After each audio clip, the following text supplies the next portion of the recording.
siapa sebenarnya Ahlus Sunnah itu? Di kitabnya Al-Fisal fil Milal wal Ahwa wal Nihal mengatakan bahwa Ahlus Sunnah adalah yang memiliki kebenaran, Ahlul Haq, yakni kebenaran ada pada mereka, dan yang selain mereka adalah Ahlul Bid'ah.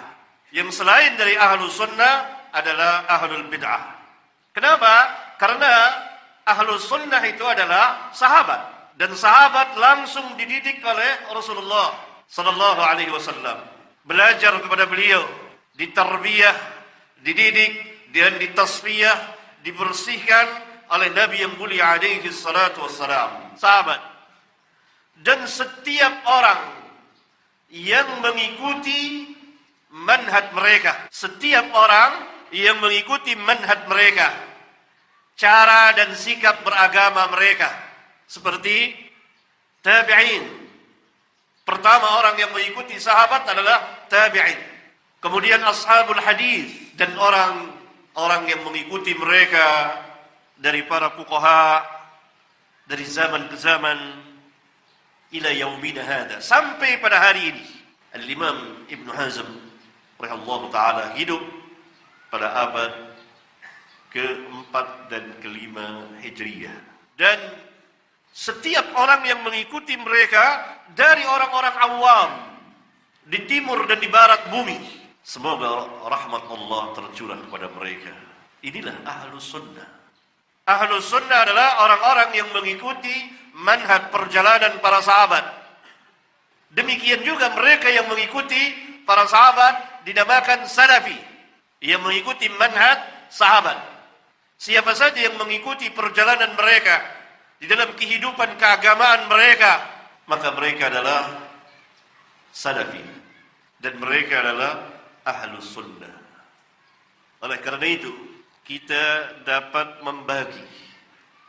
Apabila kita berbicara tentang tarikh, sejarah, tahun keberadaan kaum salaf, maka dia sampai kepada 3 kurun. Pertama, sampai pada abad ke-3. Abad pertama sahabat, abad kedua tabi'in, abad ketiga tabi'ut tabi'in, selesai. Itulah salafun as-salihin. Kalau ditinjau, dilihat dari jurusan tarikh keberadaan mereka. Tetapi kalau dilihat dari jurusan manhaj, sikap dan cara beragama, maka ini luas sekali sampai pada zaman kita ini. Karena itu para ulama mengatakan salaf itu adalah yang hidup di kurun terbaik, 3 kurun terbaik. Dan siapa saja yang mengikuti mereka di dalam beragama itu salafi. Nisbah kepada kaum salaf, disandarkan kepada kaum salaf. Kenapa? Karena mereka mengikuti cara beragama kaum salaf. Paham itu ya? Demikian juga khalaf, generasi yang datang sesudah generasi kaum salaf. Kalau kita berbicara tentang tarikh, maka mereka adalah generasi yang datang sesudah generasi kaum salaf. Tetapi kalau kita berbicara tentang manhaj dan akidah, maka siapa saja yang menyalahi, yang menyelisihi, yang berlawanan dengan manhaj dan akidah kaum salaf, dia khalaf.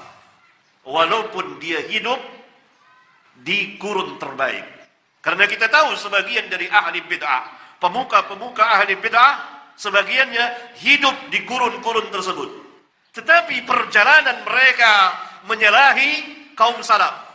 Khawarij hidup di zaman sahabat, di kurun terbaik, di masa khilafah Ali bin Abi Thalib radhiyallahu ta'ala anhu bersama para sahabat ridwanullah alaihim jami'an. Tetapi mereka tidak mengikuti manhaj para sahabat. Maka siapa saja yang menyalahi manhaj para sahabat, dia khalaf. Dan siapa saja yang mengikuti manhaj para sahabat di dalam beragama, maka dia salafi.